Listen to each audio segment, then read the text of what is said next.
네, 우리 열왕기 상서를 이어가도록 하겠습니다. 다윗이 왕으로 있었던 시간 이후에 다윗이 드디어 나이가 많고 죽을 때가 되었다라는 이야기로 열왕기 상서가 시작합니다.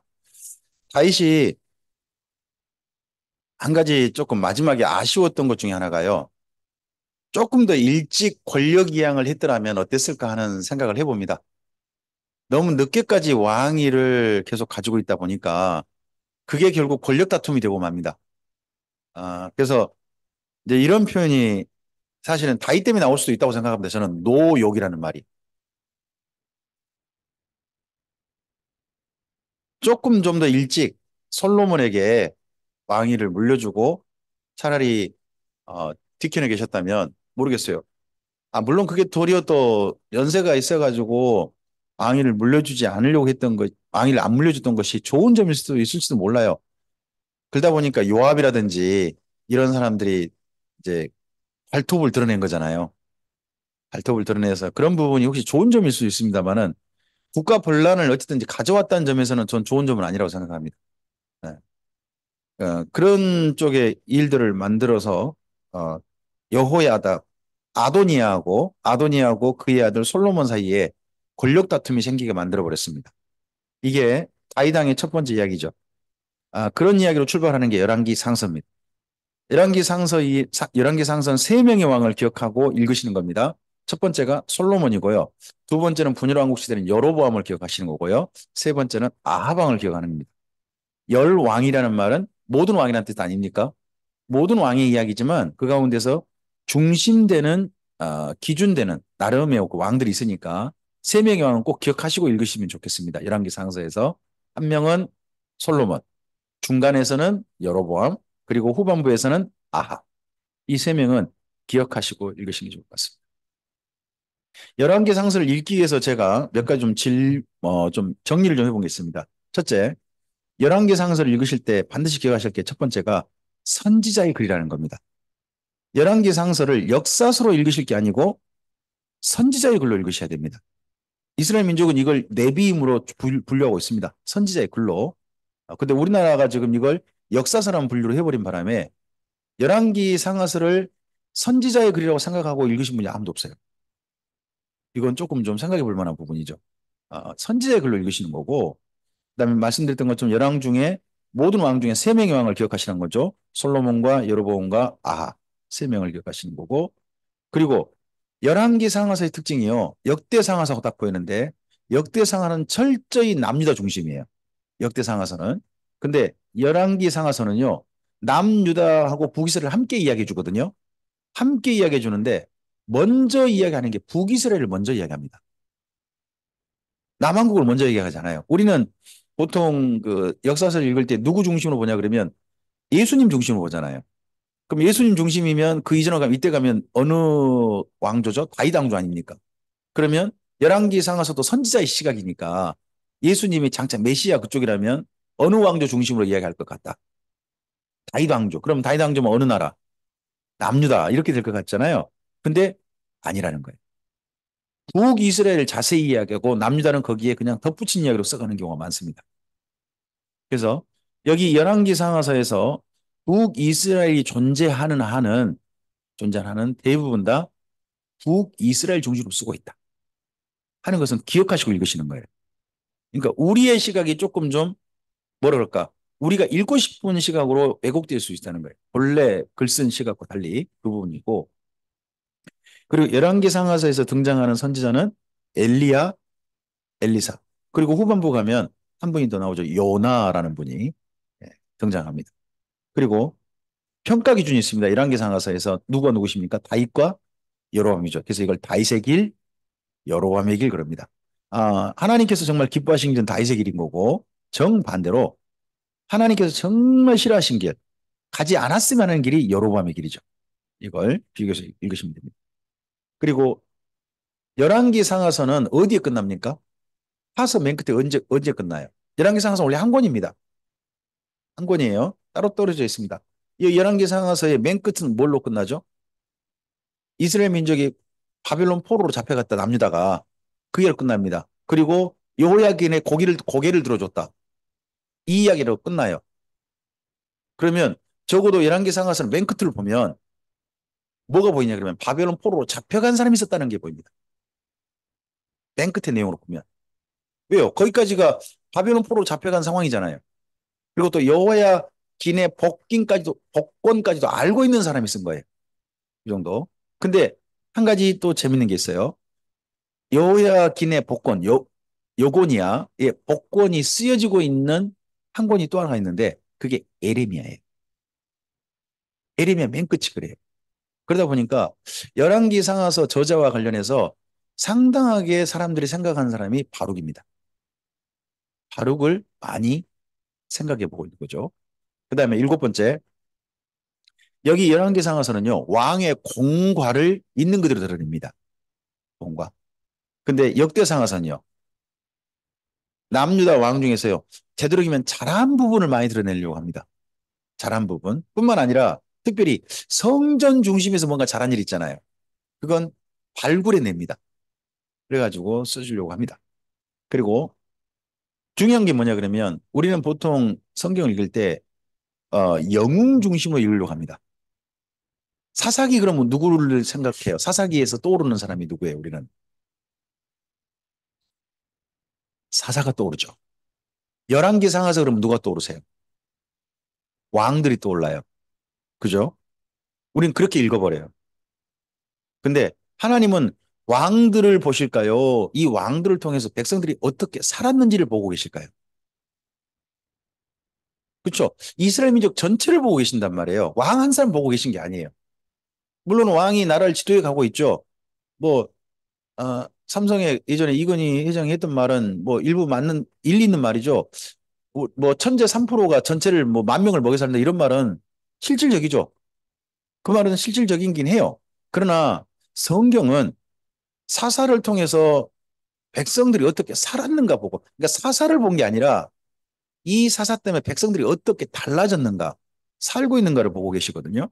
그리고 여기 열왕기 상하서에서도요, 왕들 이야기 붙이면서 꼭 뒤에 백성들 이야기 붙여놔요. 자, 남유다 왕이 가끔씩 가다가 그가 하나님 앞에서 정직하게 생했다 이렇게 말을 해요. 근데 뒤에 꼭 붙어 있는 말이 있어요. 그런데 백성들은 여전히 산당에 다녀더라. 이런 말을 일부러 붙여놔요. 자, 그때 왕들 중심으로 보지 말라는 거예요. 이 왕 때문에 백성들이 어떻게 달라졌는가? 백성들이 아닌가? 왕이 어쩌든 간에 니는 왕이고 나는 내요. 이렇게 자기 마음대로 살고 있는가? 이걸 보라는 거죠. 왜요? 하나님께서는 왕이 달라진 게 문제가 아니라 이스라엘 민족이 하나님의 거룩한 백성이 되길 원하신 거죠. 하나님의 사랑의 사람들로. 그래서 여기 열왕기 상하서를 읽으실 때, 그 사무엘 상하서 읽으실 때, 사사기 읽으실 때 영웅 중심으로 읽지 마시고 백성 중심으로 글을 좀 읽으시라 하는 것을 제안해 드리고 싶어요. 그리고 아홉 번째입니다. 율법을 강조합니다. 여기 열왕기상에서는 근데 역대상에서는 뭘 강조한다고요? 성전. 강조점이 달라요. 강조점이 다릅니다. 그 다음에 여기 열왕기상하서에서 결국 주님의 소원은 거의 무시된 게 보입니다. 이게 뭡니까? 예. 출애굽기 19장 5절 6절이고요. 그리고 선지자를 보내신 하나님의 심정은 열왕기하서 17장 13절이 있었죠. 기억나실 겁니다. 거기 말씀들을 기억하시고 열왕기 상하서를 읽으셨으면 좋겠습니다. 다윗의 아들 솔로몬이 성전을 건축하고 우상 숭배해버립니다. 아, 그러니까 하나님께서 그 전 가나안 땅에 있는 모든 나라들에게 여호와만이 하나님이십니다라는 걸 알릴 수 있는 기회도 솔로몬한테 주어졌습니다. 솔로몬한테 사실 그런 기회가 주어진 거죠. 자, 성전하고 성막의 차이점이 뭐가 있죠?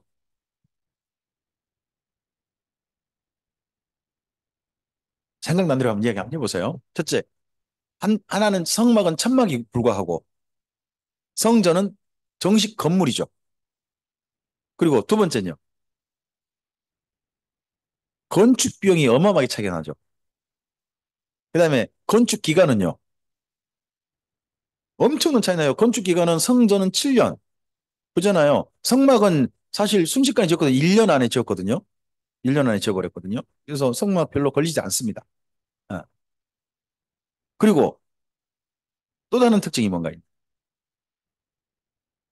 성전에는요.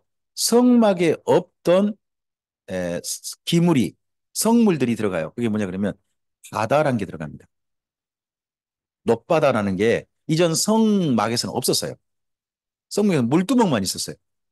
근데 물두멍은 그대로 다시 두고 성전에서는 바다를 뒀어요. 바다하고 물두멍의 차이점이 뭐죠? 바다와 물두멍의 차이점.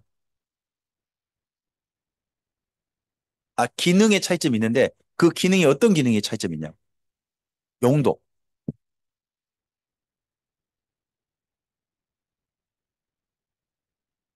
네. 어, 바다와 물두멍은 전부 다 제사장 정결례와 관련됩니다. 근데 밖에 있다가 성전 안에 들어가지 않습니까? 그럼 반드시 첫 번째 들어간 정결하게 하는 장소가 바다입니다. 바다에 들어가서 온 몸을 잠급니다. 그걸 보고 나중에 신약성이 하는 말이 침례라는 말을 썼어요. 그게 침례 의식의 시작입니다. 온몸에 잠그는 거예요. 그래가지고 뭐예요? 밖에 오는 모든 더러운 것들을 성전에 먼저는 씻어내는 겁니다. 온몸을 씻는 겁니다. 그게 높바다의 특징입니다. 기능이에요. 그러고 난 다음에 성전에서 이런저런 일을 할 거 아니에요. 근데 한 가지 일을 마치고 새로운 일을 하잖아요. 새로운 일을 할 때 반드시 뭐 하셔야 되냐 그러면 반드시 뭐 해야 되냐 그러면 물두멍에 손을 씻고 새로운 일을 시작해요. 자, 예수님께서 혹시 그 세족식을 베푸실 때 제자들에게 하시던 말씀 기억나십니까? 온몸을 목욕한 자는 손과 발만 씻으면 된다고 하잖아요. 그게 높바다하고 물두멍의 기능을 두고 하시냐. 자, 예수님이 이미 어떤 분이 우리의 뭐가 되신 겁니까? 성전. 우리가 예수님 몸이지 않습니까? 그럼 우리가 이미 성전 안에 들어온 겁니다. 예수님이란 성전 안에 들어온 거예요. 들어왔으면 들어올 때 우리 가장 먼저 뭐 했겠어요? 예수님의 보혈로 침례한 겁니다. 침례. 높바다에 풍덩 들어가서 온몸을 씻은 겁니다. 그리고 나서 우리의 삶에는 그리고 나서 예수님과 그렇게 완전히 예수님 안에서 침례함을 바꿔서 세례를 바꿔서 그 다음에 삶은 뭐예요?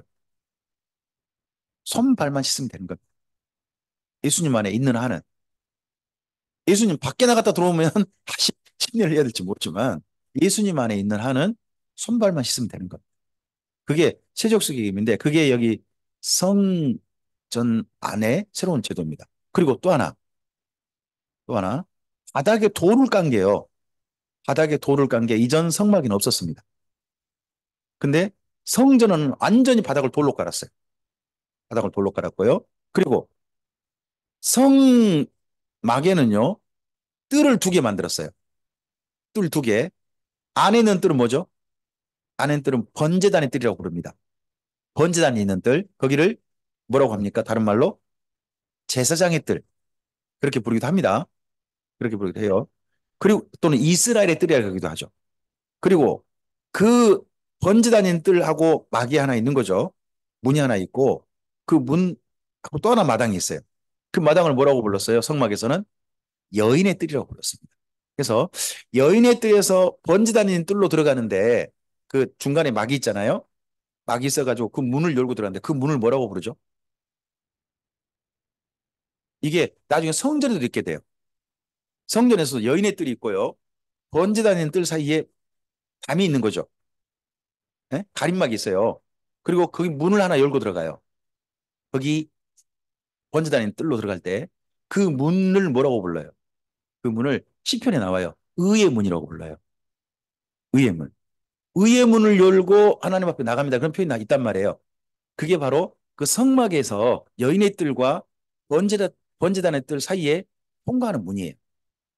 이 예수님께서 나는 문이다 그러시잖아요. 그것이 양들을 위한 문이기도 하지만 바로 의의 문, 그것도 관련되기도 해요. 자, 그 문을 열고 들어가는 곳이 이제 번지단 뜰이고 밖에가 여인의 뜰이잖아요. 근데 여인의 뜰을 성전에서는 한 가지 기능을 더했죠. 여인의 뜰이 한 가지 기능 더한 게 뭐 있어요?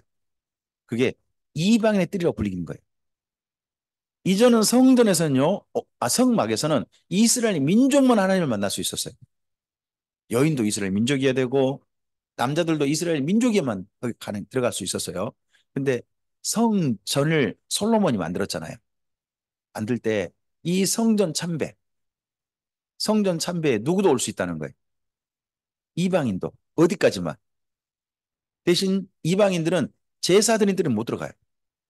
이방인 제사는 못 드리겠어요. 어디까지만. 여인의 뜰까지만. 여인의 뜰까지만 들어가겠어요. 그럼 여인의 뜰에서 여인들이 그 뭐 했죠? 성막 기도했어요. 기도하다 보니까 이 성전을 뭐라고 표현합니까? 만민이 제사하는 집이라 하지 않죠. 만민이 기도하는 집. 모든 민족들이 기도할 수 있는 집이 된 거예요. 그렇게 만든 사람이 누구? 솔로몬입니다. 솔로몬 때 그걸 만들었어요. 하나님께서 이렇게 하도록 허용하신 이유가 뭐죠? 성전을 제사장 나라. 다른 민족도 하나님을 만날 수 있도록 돕는 일을 이스라엘 민족이 해달라는 거 아니에요. 그 중심 장소가 어디? 바로 성전이었다는 거죠. 이 성전 기능을 그 다음에 바벨론 포로들이 이방인들에게 나름 자기가 사는 삶의 장소에서 사는 지역에서 이방인들을 향해서 개방하게 돼요. 이 성전 기능을 따라서. 그랬던 장소가 어디죠? 거길 회당이라고 합니다. 예수님 때 회당 때요. 이방인들도 와서 성경 배울 수 있었고 해요. 단 그 이방인들에게 회당 예배도 참석 가능해요. 하지만 이방인들은 그냥 경건한 헬라인 이렇게 불렀지. 또 입교인 이렇게 불렀지. 그들을 유대인은 아니라고 불러요. 유대인은 아니라고 불러요. 그런 부분들도 거기 이방인들을 향해서 허용된 부분이 여기 성전에서 출발된 거죠. 성전 예배에서. 그래서 성전은 정말 중요해요. 왜요? 이방인들도 하나님을 만날 수 있는 제사장 나라의 출발점이기 때문에 그래요. 이 성전에 왔다가 하나님을 만나고 간 이방인이 누구죠? 솔로몬 때에 이 성전에 와서 하나님 만나고 왔던 이방인. 그가 스바 여왕이죠. 스바 여왕이 이 성전에 와서 하나님을 뵙고서 하나님을 만나고 간 여인이 돼요. 그래서 이디오피아는요, 그 유적물을 그 성지순례 중에요. 이디오피아에 성지순례가 있더라고요. 거기는 그럴 만한 게요. 지금 공산주의 뭐 거의 국가가 된 건가요? 이디오피아가? 근데 그 안에요. 기독교 유적물이 굉장히 많아요. 기독교 유적물이. 네. 한 번쯤은 좀 가보고 싶긴 하더라고요. 이디오피아를. 네. 하여튼 근다 하더라도 어디 공개된 것만 해도 상당히 조금 좀그 영상 그 사진 같은 거 올라온 거 봐도 야 여기가 진짜 가볼 만하겠다 한 생각도 저는 해봐요. 근데 이디오피아 성지순례를 하고 우리나라에서 안내된 프로그램이 하나도 없어요. 네 그런 프로그램이 없습니다. 어찌든지 거기 때 이 스바 여왕 이후에 그런 영향이 있다고 보이죠. 그리고 뭐 나중에 예수님 때도 이디오피아 여왕 간다게의 내시가 예루살렘 들렀다가 그 이사야서 가지고 읽고 가면서 머리 씨름하고 있는 장면이 사도행전에 소개되기도 하잖아요. 그런 전통이 이 스바 여왕 이후가 아마 형성됐을 것이다 하고 보통 많은 분들이 이렇게 이해를 하죠. 이렇게 생각을 하는 거죠. 자, 그랬는데 이런 성전 짓고 난 다음에 솔로몬이 하나님과 이방인들이 만날 수 있도록 그렇게 돕는 일을 해야 되는데 전도를 당해버리죠. 이방 여자들이 1,000명이 된 건 저는 별로 뭐라고 하고 싶진 않아요. 아, 그 덕분에 이제 평화로운 나라를 만들었으니까. 어? 근데 그 여인들에게 하나님을 전도한 게 아니라 그 여인들의 섬기는 신을 위해서 신당을 만들어줬다는 것은 참 부끄러운 행보죠. 네, 부끄러운 행보를 솔로몬이 하게 됩니다. 그래서 솔로몬 때 무엇을 만들었습니까? 여기 예루살렘에 가면 골짜기가 두 개 있습니다. 성전 있고요. 성전 앞에 있는 골짜기를 가리켜서 기드론 골짜기라 그래요. 그리고 그쪽 남쪽에서 깊은 골짜기가 하나 있는데 그 골짜기 이름이 흰놈의 아들 골짜기, 흰놈의 골짜기라 불립니다. 이 골짜기에 건너편 산, 거기에다가 솔로몬이 산당을 엄청나게 만들었다는 거죠. 몇 개를 만들었다고요? 1,000개 만들었는지 모르겠습니다. 뭐 신들이 겹치면 그냥 같은 데 장소에 섬겼는지 그 여인들은 모르겠습니다만 여인들을 위해서 다 만들어줬다는 말로 봐서는 어마어마하게 만든 건 사실인 것 같습니다. 거기에다가. 그래서 그 당시 가나안 땅에 섬기고 있는 신들 어떻게 섬긴대? 알고 싶으면 어느 도시 가면 됩니까? 그걸 솔로몬이 만들었어요. 요즘 같은 관광지로 접근 괜찮겠죠? 어? 방문할 수 있도록. 근데 이걸 만들고서 그 여인들이 빠졌을 때 하나님께서 솔로몬에게 뭐라고 하십니까? 너 돌이켜라라고 몇 번 이야기하신 끝내 돌이키지 않았다는 겁니다. 그 이야기가 여기 네, 열왕기 상세에 솔로몬 맨 끝에 쓰여 있다는 게 너무 안타까운 거죠. 음. 솔로몬 그럼 우리는 떠오르는 이야기가 뭡니까? 재판이죠. 일천번제. 그 부분은 좀 읽고 우리 좀 가도록 할까요? 아, 우리 열왕기 상서보다는 저는 나중에 역대하서 1장이 훨씬 좋아서 되도록 안 하려고 합니다만 네, 3장을 일단 좀 가보시죠. 열왕기 상서 3장에 가시면 네, 3장 가시면 거기 4절 보시면 4절 보시면 네. 이에 왕이 제사하러 기브온으로 가니 거기는 산당이 큼이라 솔로몬이 그 제단에 일천 번제를 드렸다는 겁니다. 이 제단이 어떤 제단이죠? 기브온 산당에 있던 제단이 뭐예요? 여기를 그 역대하서 1장을 해서 비교해서 읽어보셔야 돼요. 이 제단이 바로 예전 성막이 있던 번제단이었다라고 나옵니다. 그러니까 기브온 산당에 이 번제단이 거기 있었던 거죠. 그리고 이 제사를 저쪽 그 역대하서 1장과 비교해서 읽어보셔야 할 게 솔로몬이 혼자 간 게 아닙니다. 신하들을 거느리고 갔습니다. 그러니까 솔로몬이 드린 일천 번제는 개인 제사가 아니고요. 예, 국가의 전체 신하들과 함께 드린 공식 제사였던 거죠. 그러니까 우리나라 같은 뭘까요? 현충원 방문했는데 혼자 방문한 게 아니라 모든 고위 관료들 국가 고위직이 함께 방문한 뭐 그런 거 비슷하다고 할까요? 그렇게 해서 함께 갔습니다. 그때 일천 번제를 드렸답니다. 일천 번제면 일단 천 마리를 드린 거라고 생각하셔도 됩니다. 괜찮습니다. 근데 천 마리 하루에 드릴 수 있습니까? 없습니까? 드립니다. 충분합니다. 심지어 하루에 몇만 마리 잡을 수도 있습니다. 나중에 보면 한 7일 만에 엄청나게 잡습니다. 7일 만에. 그러고 봐서는 하루에 천 마리 못 잡는다. 말 같은 소리 하십시오. 그건 우리 생각이고요.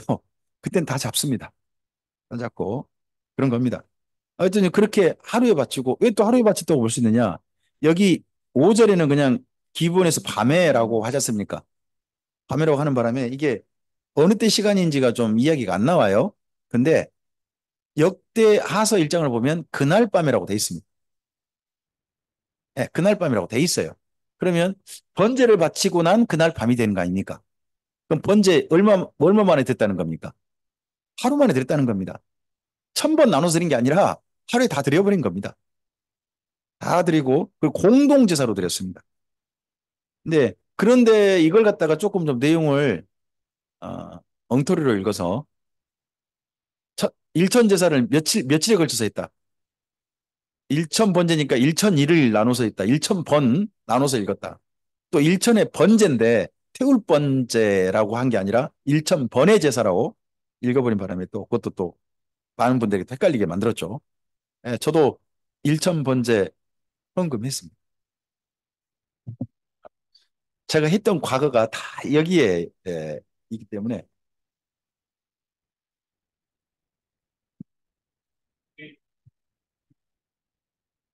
그렇습니까? 저는 하여튼 저는 일천번제 할 때 목사님께서 담임 목사님께서 일천번제 표 만들라 그래요. 표 만들고 어, 예배 끝날 때마다 제가 스틱 한 장씩 붙이는 일을 제가 했습니다.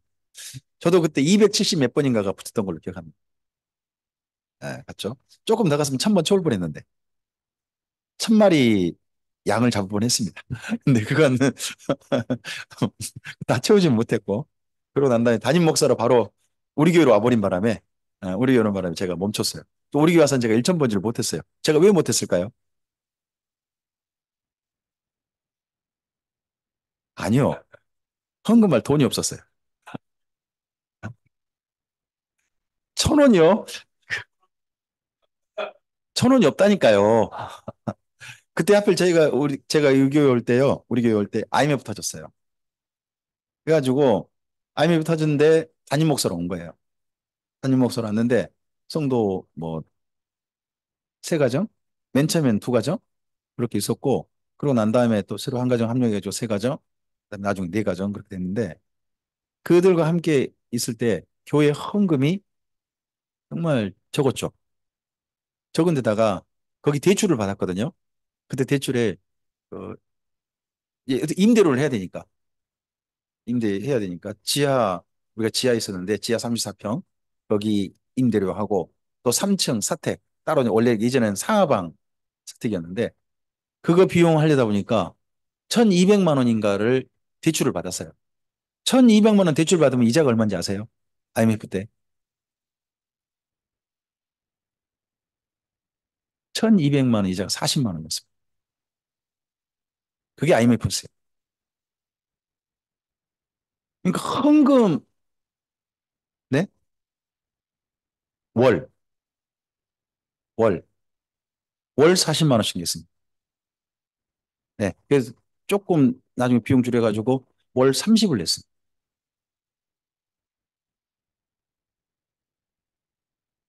그게 IMF였어요. 그러니까 제가 1천 번제를 못했어요. 할 수가 없었어요. 그런 시간이 있었습니다. 네. 하여튼 그때는 그랬습니다. 근데 그때 1천 번제 했던 게 바로 거기, 뭐, 5절 때문에 그랬죠, 5절. 내가 내게 무엇을 줄고 너는 내게 구하라. 이 말 듣고 싶어서. 이 말 듣고 싶어서 그렇게 열심히 했던 것 같습니다. 하여튼. 그때 그런 말씀 언젠가 하나님 만나러 우리한테 오셔가지고 그런 말씀 하실 때가 있다. 그때 뭘 잘 구해야 된다. 그러면 하나님 마음에 들면 너 구한 것뿐만 아니라 다른 것 다 준다. 이런 이야기가 너무 좋아가지고 네, 네, 했던 걸로 기억합니다. 근데 어쨌든지 그때 이 일천 번제를 했던 것이 사실은 성경에 있는 내용과도 전혀 맞지 않더라는 겁니다. 일천 번을 드린 것도 아니고 일천의 양으로 번제를 드린 거예요. 그것도 하루에 드렸던 거고 혼자 개인 제사도 아니고 함께 드렸던 거고 더더구나 번제의 기능이 뭐예요? 속죄입니다. 번제의 기능은 거기 레이기 1장을 읽어보세요. 속죄 기능이 있습니다. 속죄 기능. 우리가 뭐 일천 번제를 바칠 때 내 죄를 사해 주시옵소서라고 바칩니까? 아니죠. 내 소원을 들어주시옵소서라고 바쳤던 거예요. 제가 그랬던 걸로 기억합니다. 그거 전혀 아니라는 거죠. 원래 맞지 않는 거고. 그다음에 속죄 관련된 제사는 예수님의 십자가 사건 이후에 하면 됩니까? 안 됩니까? 속죄 관련된 제사는요, 예수님의 십자가 사건 이후에 따로 제사 드리면 이단입니다. 우리의 모든 죄는 어디서 다 해결받는다. 십자가에서 다 해결받는다. 하는 게 신약 성경의 선언이고, 우리는 그 선언을 믿는 겁니다. 이 믿음에 반하는 행동은 다 이단인 거예요. 그래서요, 우리나라에 이 회개할 때, 회개할 때 예수님의 보혈로만 아니라 우리의 뭔가 행위가 필요하다, 회개할 때. 하고 주장하는 이단이 있거든요. 그 부산에 강무수라고 하는 집단인데요. 그가 4단계 회계론인가가 주장합니다. 그게 뭐가냐 그러면 자기 회계할 때 헌금을 바쳐야 한다고 이야기를 해요. 애물을 바쳐야 한다. 속죄 애물을 하고 이야기하거든요. 그 이단이에요. 근데요, 잘 생각해 보면요. 우리나라 사실 부흥회가 이단 비슷한 행동을 했어요. 혹시나 하나님께서 제 용서해 주신 것을 감사함, 속죄 감사헌금 혹시 이런 거 바쳐보신 적 있나요? 저는 바쳤죠. 헌금했죠. 그런 부흥회도 있었어요. 예전에 한참 회계 부흥, 막 회계 운동 할 때 회계 감사헌금 막 이런 거 했다니까요. 그거 잘 생각해 보시면 진작 회계 받았는데 어? 자칫하면 이단 비슷한 짓거리. 어쨌든지 그런 일들이 오해가 있었게 만들었던 게 여기 3장에 있죠.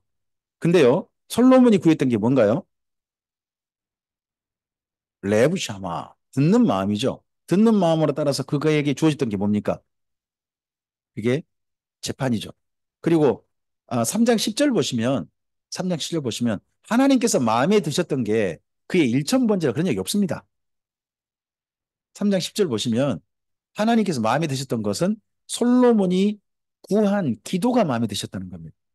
자기의 다른 거 구하지 않고 나라가 이제 안정됐잖아요. 안정되고 난 다음에 백성들을 위한 재판을 잘하고 싶다.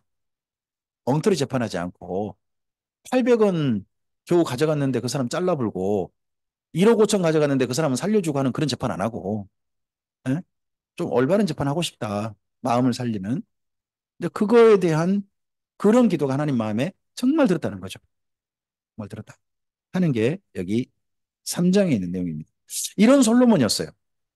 이런 지혜를 가지고 있으니까 성전 짓고 난 다음에 지롭게 행동할 줄 알았죠. 근데 이런 지혜를 가져도 사람은 사람이다. 그래서 우리가 뭘 좋은 걸 가졌다 그래가지고 그걸 가지고 너무 사랑할 거 없다는 거죠. 너무 사랑할 거 없다는 거죠. 결국은 사람은 사람에 불과해. 죄를 언제든 지을 수 있다. 우리는 연약한 부분이 항상 있다. 하는 것들은 인정할 수 있는 게 여기 솔로몬 때 같습니다. 자, 솔로몬 이후에 나라가 어떻게 됩니까? 둘로 나눠버립니다. 북왕국, 남왕국으로 나뉘게 됩니다. 자, 여기 앞을 좀 보실까요? 시작하는 왕이 누구누구예요? 보암보암이죠. 여로보암, 루어보암, 보암보암으로 나뉩니다. 보암보암. 그리고 나서 중요한 왕이 누구였습니까? 아합이죠. 아합 때 밑에 남유다 왕은요, 여호 사밧입니다. 그리고 열왕기 하서를 가면 북이스라엘 왕제 꼭 기억할 왕이 여로보암 2세입니다. 보암이 두 번째 나타나서 두 번째 보암이다. 해가지고 여로보암 2세라고 부르죠. 이 여로보암 2세 때 남유다 왕은요, 우시야 또는 아사랴라고 불리는 왕입니다. 이 기억하시는 거고요. 그리고 북이스라엘이 남유다를 없애버리려고 쳐들어왔던 사람이 베가입니다. 베가. 그때 남유다 왕이요, 아하스입니다. 아하스. 그래서 베가와 아하스를 기억하시는 거고요. 북이스라엘의 마지막 왕은 호세아입니다. 그때 남유다 왕은요, 히스기야입니다. 그래서 히스기야 왕 6년에 북이스라엘이 멸망하죠. 그래서 여기 북이스라엘과 남유다 이야기 가운데 북이스라엘 왕이 19명이라고 그러잖아요. 19명이고 남유다 왕은 그 사이에 한 20명 그렇게 된다고 해요. 이 다음까지 이어지니까 20명이 된다고 하는데 그 중에서 첫 번째 여로보암, 르호보암은 기억하시는 게 좋을 것 같고요. 그 열왕기 상서 12장입니다. 그리고 아하방하고 여호사밧왕 기억하시는 게 좋을 것 같아요. 이게 열왕기 상서 16장입니다. 그리고 열왕기 하서로 와서 열왕기 14장에 여로보암 2세하고 남유다의 우시야 왕은 기억하시는 게 좋을 것 같고 열왕기 하서 16장에 가서 남유다 왕이 그때 아하스예요. 이때는 남유다 왕 중심으로 이야기합니다. 그때 북쪽 왕은요, 베가입니다. 아하스와 베가 기억하시면 좋겠고, 그리고 히스기 왕 6년에 북이스라엘의 호세아 왕 때 나라가 망합니다. 히스기 왕 9년에, 호세아 9년에 망하죠. 그래서 이 히스기야와 호세아, 이건 기억하시고, 여기 북이스라엘과 남유다 이야기를, 열왕의 이야기를 읽어가시기 좋을 것 같습니다. 이들이 백성들에게 끼친 영향이 어떠했는가 하는 것들을 이제 성경에서 살펴보시는 거죠. 북이스라엘은요, 나라가 출발하면서 어떤 나라가 됩니까? 여호와를 송아지라 부르는 나라로 됩니다. 우리 열왕기상서 12장을 가시겠습니다.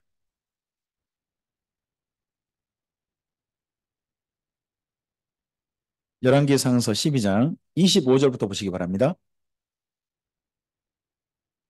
25절부터 네, 읽어볼까요? 여로보암이 에브라임 산지에 세겜을 건축하고 거기서 살며 또 거기서 나가서 분위엘을 건축하고 그의 마음에 스스로 이르기를 나라가 이제 다윗의 집으로 돌아가리로다.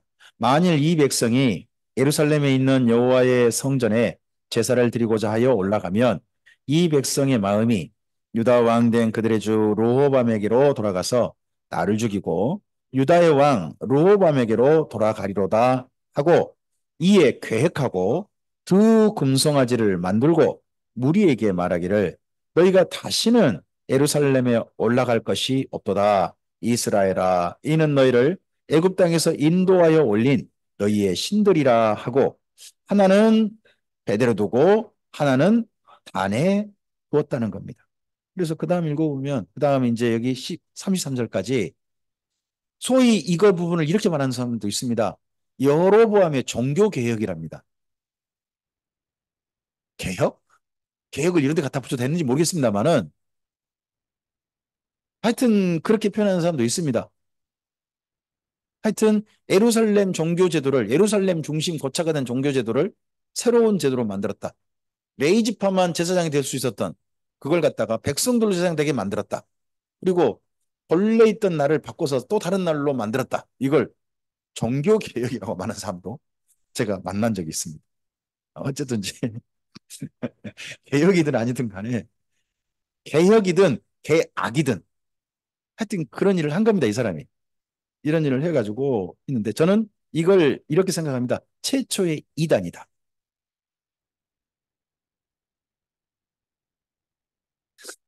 저는 최초의 이단이라고 생각합니다. 왜 그러냐? 여기 송아지 이름이 뭐예요? 왜요? 왜 여호와 송아지를 알 수 있습니까? 거기 28절이 소개되고 있어요. 너희를 애굽 땅에서 인도하여 홀린 너희 신들이라고 합니다. 애굽 땅에서 이스라엘 민족을 여기 가나안 땅으로 이끌어 올리신 신이 누구십니까? 여호와 하나님 아닙니까? 그럼 이 송아지 이름이 뭐예요? 여호와죠. 그래서 하나님은 성경에 읽어보면 원치 않게 송아지가 된 사건이 몇 번 있습니다. 아론 덕분에 한번 송아지가 되시죠. 그리고 미가야 그 사사기, 예, 그때 또 은으로 그때 또 은이네요. 은이었고. 그리고 이때 또요. 이때 또 송아지가 여러 번 송아지입니다. 여러 번 송아지는 또 금이 됐습니다. 하나님께서는 금, 은, 금. 네. 이번에는 한 마리 않고 이제 또 두 마리. 네. 그렇게 이렇게 만들어 주셨습니다. 그러면 여기 북이스라엘 역사가 몇 년 가냐 그러면 왕으로 이름 딱 봐보면요. 한 220년 가요. 연수를 진짜 더 해놓고 보면. 그럼 220년 동안 북이스라엘 사람들은 여호와의 이름으로 태어나는 거죠. 그 여호와가 어떤 여호와예요? 송아지 여호와예요. 그 죽을 때 누구한테 의탁하고 죽을까요? 송아지 의탁. 그런 시간이 몇 년? 그럼 하나님 그거 지켜보셔야 되나요? 아니요. 하나님께 그걸 바꿔보시려고 많이 노력하신 것 같아요. 제발 그러지 말래요. 흔적이 누구예요? 근데 평소에는요, 북이스라엘의 왕조가 220년 가는데 그 사이에서 왕조가 9번 바뀌거든요. 9번 바뀌어요. 그래서요, 나라를 말을 해볼 처지가 안 돼요. 너무 힘들어요. 너무 힘들면 주변에 뭔 말하면 사치스럽게 들리잖아요. 그런 말은 나한테 사치요. 좀 평안할 때 무슨 이야기 하면요. 그때 이야기 좀 들어오잖아요. 북이스라엘이 그나마 왕이 나쁘든 안 나쁘든 간에 그나마 평안하게 안정적으로 살 수 있었던 때가 딱 두 번밖에 없어요. 하나는 오므리 왕조고요. 또 하나는 그 다음 왕조인 에후 왕조예요. 4대 왕조, 5대 왕조 때 나라가 좀 안정돼요.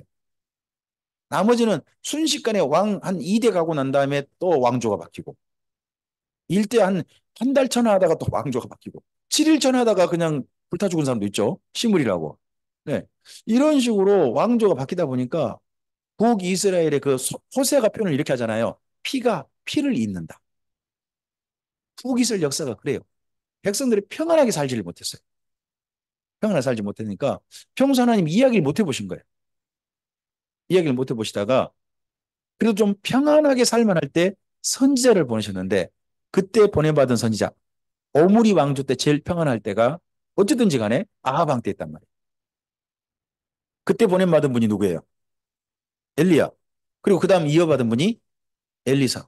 그리고 에후 왕조 때 여로보암 왕 때 대거 보내받는단 말이죠. 요나, 아모스, 호세아. 그때 말씀해 볼 수 있는 처지가 되지. 다른 때는 말씀해 볼 수 있는 어떻게 처지도 못했다 나가 북이스라엘이다. 그래서 하나님은 북이스라엘 어쨌든지 돌이켜 보려고 말이 안 통하니까 때려도 보시고 때때로는 잘 살기도 해보죠 보시고 좀 살만할 때는 선자 보내서 말씀도 해보시고 최선을 다해 보셨죠. 하지만 끝내 송아지를 하나님의 여호와로 부르다가 송아지와 함께 망했던 나라가 북이스라엘 대보면 알죠. 그 흔적이 여기 단에 있습니다. 이 단은 제가 이건 찍은 사진 같습니다. 예, 가서 저도 단에 실제 가봤습니다. 가봤는데 예, 재단 흔적이 이렇게 지금 남아 있어요. 남아 있어서 볼 수 있습니다. 근데 잘 보면요. 이방 신전과 달라요. 여기 단신전의 그 흔적이거든요. 보면 어디하고 닮아 있는지 혹시 아세요? 이 재단 형성이 앞에다가 송아지는 놔둬요. 그 앞에다가 번제단만 있고 다른 게 없어요. 이게 딱 어디 구조냐 그러면요. 성전 구조예요. 그러니까 송아지를 섬기되 어디 모양으로? 선유금 모양으로 한 거죠. 그러니까 쉽게 말하면 이럴까요? 예배당에다가 앞에다가 불상만 놔둔 거지. 그러고는 예배당 형식 그대로 갖춘 거예요. 딴 게 없어요. 자, 이방 신전의 특징이 뭘까요? 그 당시 이방 신전의 특징. 스트립 쇼를 할 수 있는 공간이 있어야 돼요. 신이 쇼를 관람할 수 있는 공간이 있어야 한단 말이에요. 그리고 천장은요, 없어요. 봐야 돼요. 그리고 또 방들이 있고 해가지고 그 방에서 신들을 위한 행위를 할 수 있는 그런 게 있단 말이에요. 근데 성전과 성막은 뭐죠? 지붕을 막아버리죠. 막아버리잖아요. 여기도 모르겠어요. 여긴 지붕이 열려 있는지 모르겠습니다만은 어쨌든지 간에 가장 단순하게 이방 신전 형식으로 만들지 않았어요. 딱 송아지 신상을 못 대신 누구냐 그러면 쉽게 말하면 지성소에 법계 대신 뒀다고 생각할까요? 그리고 바로 앞에다가 재단을 만들어서 그렇게 한 거죠. 이거 양쪽을 좀 믹싱, 융합, 하여튼 그렇게 해서 이렇게 만든 하여튼 묘한 신전이에요. 이거 이방 신전이라 그러기도 하고 그러기도 하고 이건 또 여호와의 신전 닮기도 하고 진짜 개혁은 개혁이네요. 하여튼 그런 식으로 만들었어요. 예. 이때 그 여로보암의 이야기는 방금 우리가 좀 전에 읽어보셨어요. 읽어보신 이야기 두 금송아지 만들어서 네, 했던 이야기였습니다. 자, 그러고 난 다음에 북이스라엘 약 200여 년 동안 끝내 이렇게 되죠. 하나님께서는 북이스라엘 220년 그렇게 하는 동안 내버려 두신 게 아니란 말이에요. 끊임없이 그들을 하나님께 돌아오라고 이야기해 보시고 만나시고 해 보신 거죠. 첫째, 누구를 통해서? 선제를 통해서 표적을 보이셨죠. 대표적인 표적이 뭐죠? 아니, 표적. 하나님께서 북이스라엘에게 주신 표적. 애플. 대표적인 표적은 기근입니다. 3년 반 기근, 7년 기근. 기근. 기근이고 그다음에 나머지 것들 또 엘리사가 많이 행했죠. 네, 엘리사도 그러고요. 그다음에 두 번째요. 아니, 지도자들이 나라를 망가뜨리면 누구라도 깨어야 되나요? 근데 지도자들이 그러거나 말거나 내 코가 석잔데 하고 신경도 안 쓰는 이 왕이 되면 이 왕 섬기고 저 왕이 되면 저 왕 섬기고 막 이런 식의 나라가 북이스라엘이었어요. 부패에 정병과 부패도 전혀 달라지지 않아요. 저는 적어도 깨어있는 교회, 주님의 사람들은요. 잘못된 거에 대해서는 잘못된 걸 알고 바르게 고치려고 하는 것이 저는 기독교 정신이라고 생각해요. 잘못된 거 눈 감아주는 게 기독교 정신이라고 저는 생각하지 않습니다. 그건 올바르지 않습니다. 그다음에 세 번째요. 제의를 당했죠. 침략도 당했어요. 근데 끝내 돌아오지 않았다는 거예요. 우리 아모스서를 가보겠습니다. 아모스서 4장을 좀 가시죠. 성경을 찾아보시겠습니다.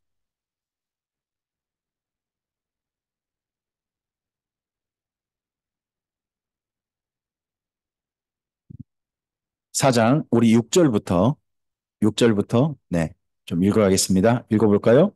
또 내가 너희 모든 성읍에서 너희 일을 깨끗하게 하며 너희 각 초소에서 양식이 떨어지게 하였으나 너희가 내게로 돌아오지 아니하였느니라 여호와의 말씀이니라. 또 추수하기 석 달 전에 내가 너희에게 비를 멈추게 하여 어떤 성읍에는 내리고 어떤 성읍에 내리지 않게 하였더니 땅 한 부분은 비를 얻고 한 부분은 비를 얻지 못하여 말랐음에 두세 성읍 사람이 어떤 성읍으로 비틀거리며 물을 마시러 가서 만족하게 마시지 못하였으나 너희가 내게로 돌아오지 아니하였느니라 여호와의 말씀이니라. 여기 6절 7절은 뭐겠습니까?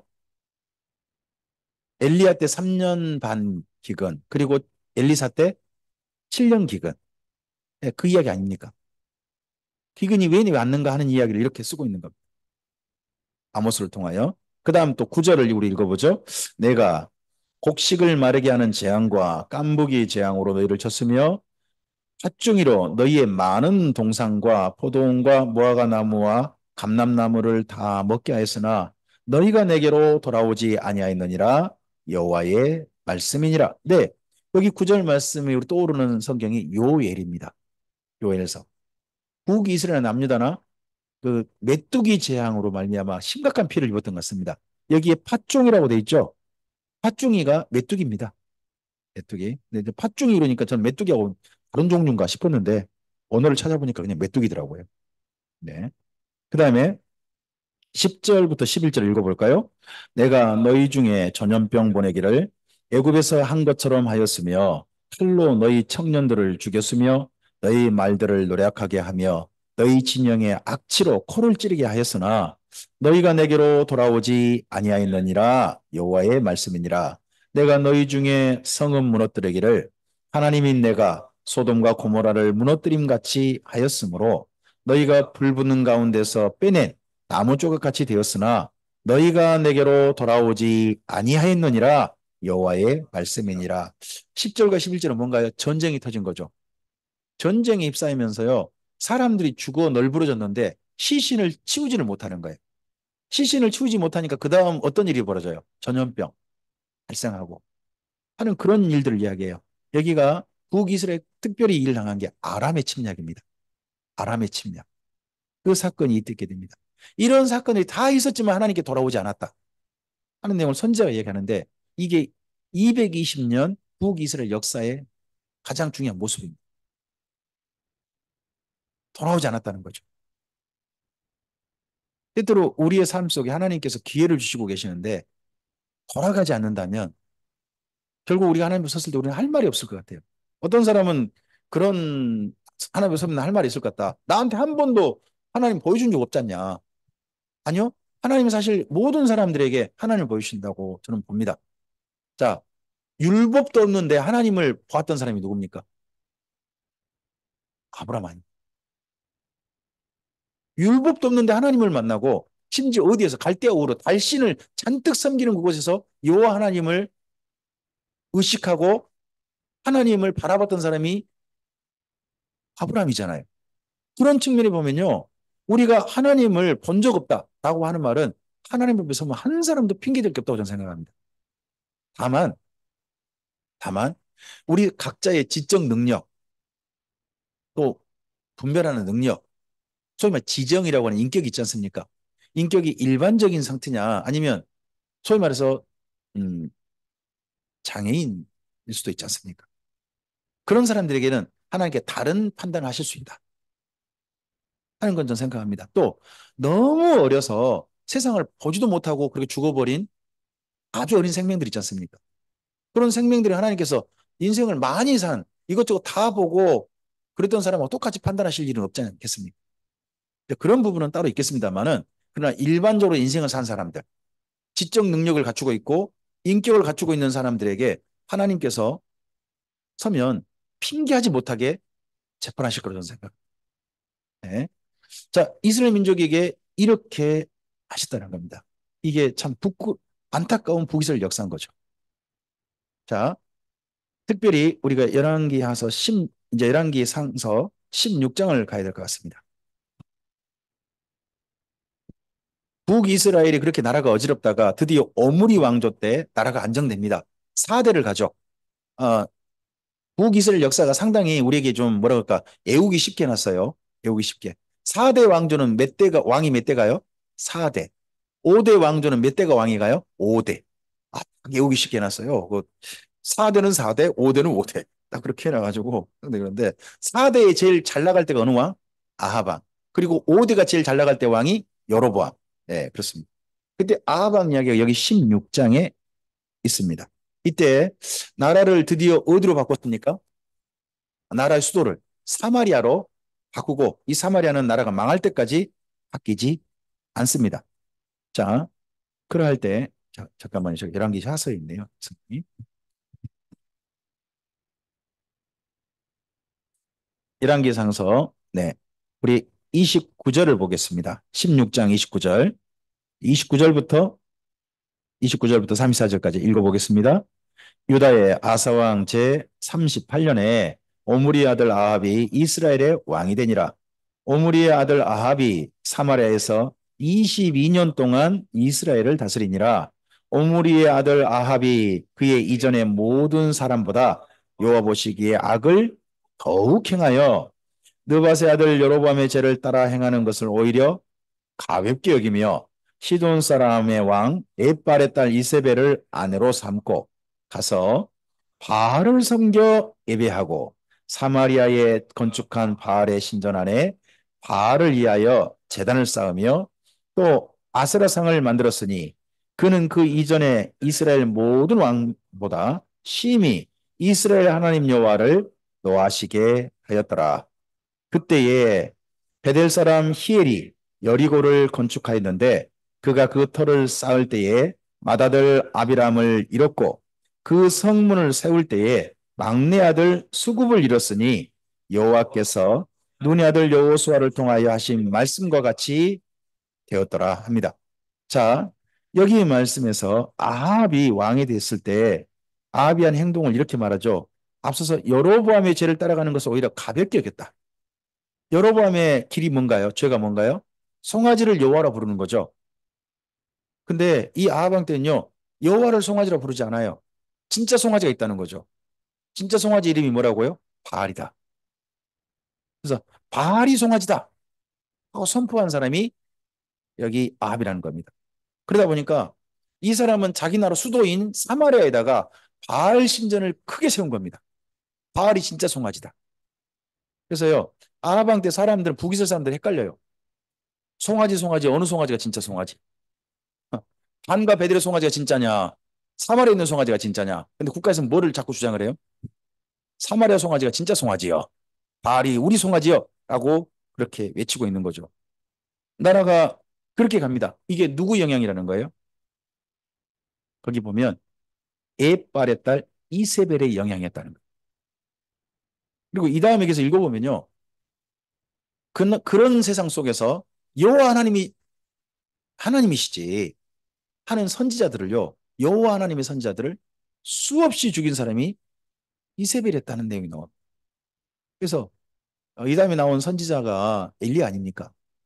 엘리야가 진짜 무서워한 사람이 이세벨입니다. 아합은 아합은 시비 봅니다.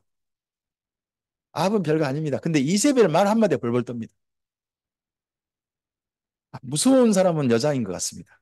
우리나라가 그렇게 되면 안 되는데 하여튼 무서운 여자입니다. 이 여자 덕분에 나라가 정말 엉망이 됩니다. 그럴 때 백성들은 어느 수준이 될까? 영적 수준이 어쩔까요? 그게 34절입니다.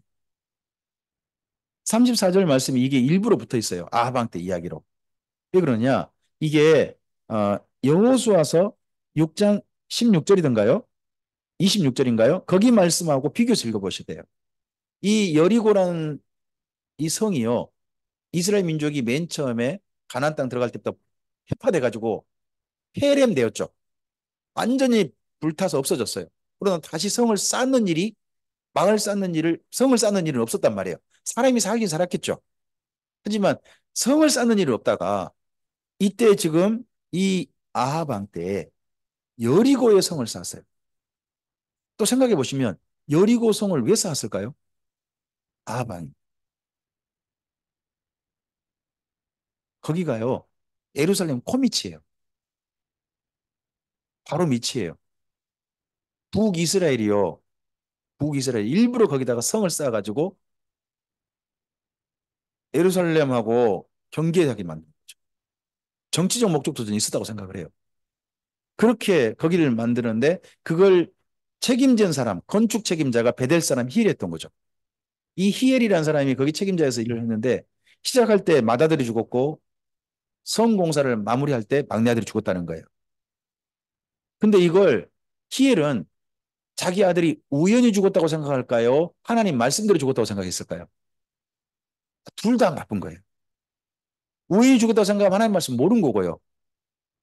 여호수아가 이 여리고성을 다시 쌓은 사람은 쌓기 시작할 때 맏아들 죽을 것이고 끝낼 때 막내들 죽을 것이다 하는 이런 말씀을 여호수아가 했는데 알고도 졌다면요 하나님 말씀을 무시하는 거예요. 그러면 이 당시 아합 왕 때 북이스라엘의 분위기가 어떤단 거예요? 하나님 말씀을 모르거나 하나님 말씀을 무시하거나 하는 그런 분위기라는 거예요. 왕만 잘못된 게 아니라 백성들도 엉터리 길을 갔다는 것이 여기 34절에서 증명하고 있는 거예요. 그러니까 앞서서 왕의 행태는 29절부터 33절이죠. 백성들의 행태는 34절로 대표돼요. 이게 그 당시 북이스라엘 모습이에요. 일할 때 하나님께서 그냥 내버려 두실까요? 아, 그래, 그러다 망해라. 그러다 죽어버려라. 그런 게 아니라 그 다음 바로 17장에 누구를 보내시는 거예요? 엘리야를 보내신 이야기가 바로 이어집니다. 엘리야를 보내셔서 어떤 일을 하셨는지 우리 잠깐 쉬셨다가 한 10분 쉬시고 그러고 나서 이 이야기 이어가도록 하겠습니다. 네, 지금 8시 56분, 55분인데요. 네, 9시 5분에 그 다음 강좌 이어가도록 하겠습니다.